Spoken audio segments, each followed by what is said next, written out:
మనం చాలా చోట్ల చూసే ఉంటాం. ఏదైనా బాబా గాల్లోంచి శివలింగాన్ని తీయడమో లేదా గాల్లోంచి మరి ఏదైనా ఆకారాన్ని సృష్టించడమో చేస్తూ ఉంటారు. మరి దీని వెనక ఏముంది?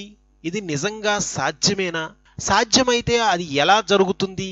ఈ విషయాల్ని ఇప్పుడు ఈ వీడియో ద్వారా మనం తెలుసుకుందాం. పదార్థమంతా పరమాణు నిర్మితమేనని, ఆ పరమాణువులను రూపాంతరం చెందించవచ్చునని మన శాస్త్రాలు చెబుతున్నాయి. పరుసవేది కూడా అలాంటి ఒక ప్రక్రియ.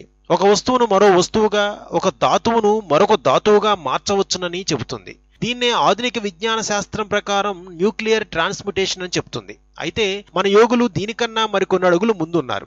ప్రకృతి అంతా, ఆఖరికి మన చుట్టూ ఉన్న ప్రదేశమంతా పదార్థంతో నిండి ఉందని, ఆ పదార్థమంతా పరమాణు భరితమని శాస్త్రాలు నిరూపించాయి. మన యోగులు సరిగ్గా శూన్యంలోని ఈ పదార్థాన్నే పట్టుకున్నారు. వాళ్లకు మరో వస్తువుతో గాని మరో ధాతుతో గాని పని లేదు.